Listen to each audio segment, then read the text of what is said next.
नमस्कार दोस्तों, आप सभी का स्वागत है हमारे चैनल दिल की कहानियों में। आज हम हैसियत से परे कहानी का दूसरा भाग लेकर आए हैं। तो बिना समय गंवाए शुरू करते हैं कहानी को। सुबह के 9 बजने में अभी 10 मिनट बाकी थे।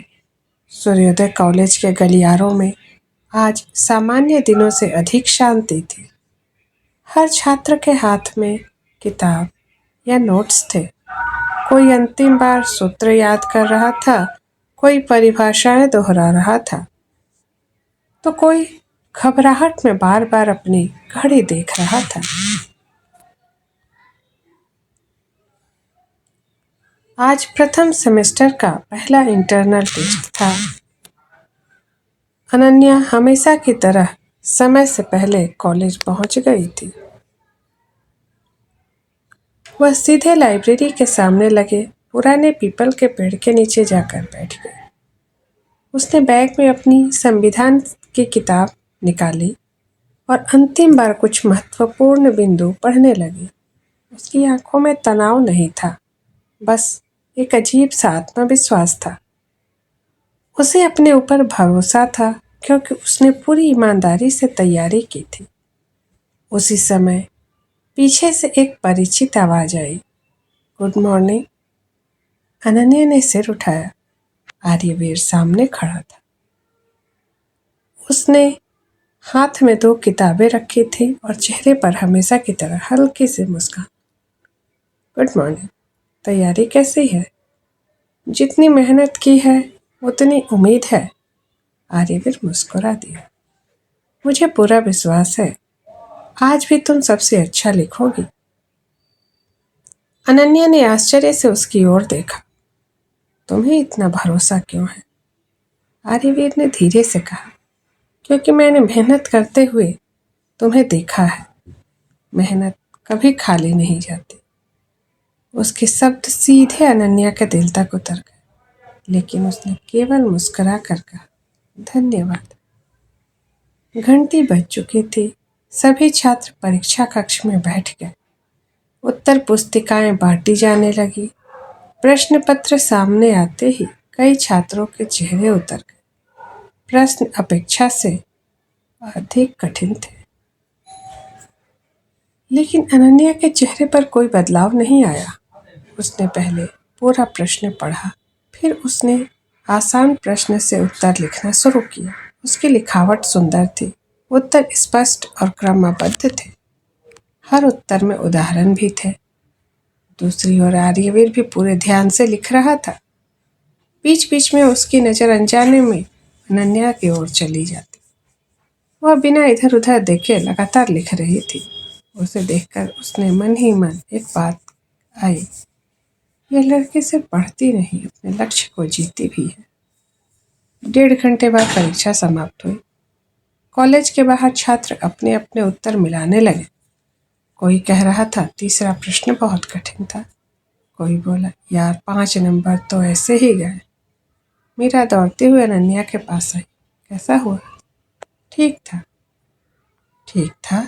मुझे तो आधा पेपर ही मुश्किल लगा। अनन्या मुस्कुराई।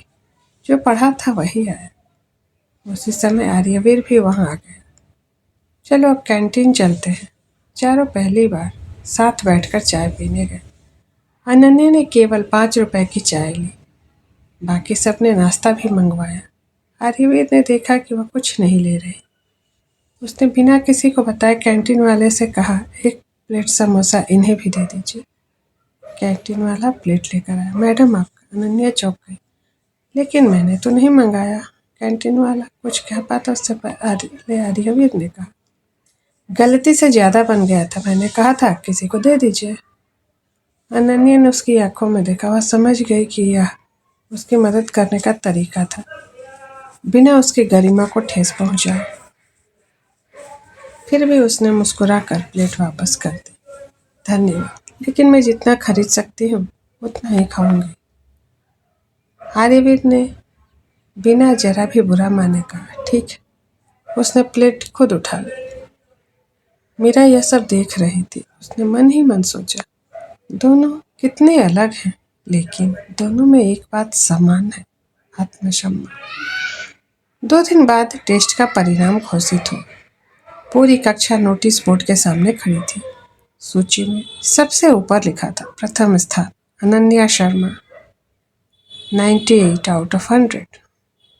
दूसरे स्थान पर आर्यवीर 95 आउट ऑफ 100। पूरा गलियारा तालियों से गूंज उठा। प्रोफेसर मेहरा स्वयं बाहर आए। उन्होंने सबके सामने कहा, अनन्या, बहुत बहुत बधाई।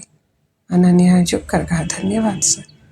प्रोफेसर ने मुस्कुराकर पूरी कक्षा से कहा, अंकों से बड़ा है अनुशासन, और अनुशासन का सबसे अच्छा उदाहरण अगर इस बैच में कोई है तो वह है अनन्या। सब तालियां बजाने लगे, लेकिन भीड़ में पीछे खड़ा एक छात्र चुप था। उसका नाम था विवेक मल्होत्रा। वह एक अमीर परिवार से था, स्कूल में हमेशा टॉपर रहा था। उसे यह बिल्कुल पसंद नहीं आया कि कॉलेज में पहली ही परीक्षा में एक गांव की लड़की उससे आगे निकल गई। उसने अपने दोस्तों से धीमे स्वर में कहा, देखता हूँ ये टॉपर कब तक रहती है। उसकी आंखों में ईर्ष्या साफ दिखाई दे रही थी। उसे अंदाजा नहीं था कि यही ईर्ष्या आगे चलकर अनन्या और आर्यवीर दोनों के जीवन में मुश्किलें खड़ी कर देंगे। उधर आर्यवीर सबसे पीछे खड़ा मुस्कुरा रहा था। उसे दूसरे स्थान पर आने से कोई दुख नहीं था, बल्कि उसे सचमुच खुशी थी कि अनन्या ने पहला स्थान प्राप्त किया। वह धीरे धीरे उसके पास आया। बधाई हो मिस IAS। अनन्या पहली बार खुलकर हंसी। अभी तो बहुत दूर है वह मंजिल। आर्यवीर ने गंभीर स्वर में कहा, दूरी से फर्क नहीं पड़ता, दिशा सही होनी चाहिए। अनन्या ने उसकी ओर देखा। उसकी आंखों में आज पहली बार सिर्फ सम्मान नहीं बल्कि विश्वास भी दिखाई दे रहा था। उसे महसूस हुआ शायद यह लड़का सचमुच उसकी सफलता से खुश होता है, और यही एहसास 2 अजनबियों के बीच दोस्ती की पहली मजबूत नींव बनती है। दोस्तों, अगर आपको हैसियत से पढ़े यह कहानी पसंद आई हो तो वीडियो को लाइक करना ना भूलें। अपने विचार हमें कमेंट में ज़रूर बताइए कि कहानी का कौन सा हिस्सा आपको अधिक पसंद आया। अगर आप ऐसे ही और नई दिल छू लेने वाली कहानियाँ सुनना चाहते हैं तो हमारे चैनल को सब्सक्राइब करें और नोटिफिकेशन के लिए बेल आइकन ऑन करें। धन्यवाद। फिर मिलेंगे कहानी के अगले हिस्से के साथ। तब तक के लिए धन्यवाद। नमस्कार दोस्तों।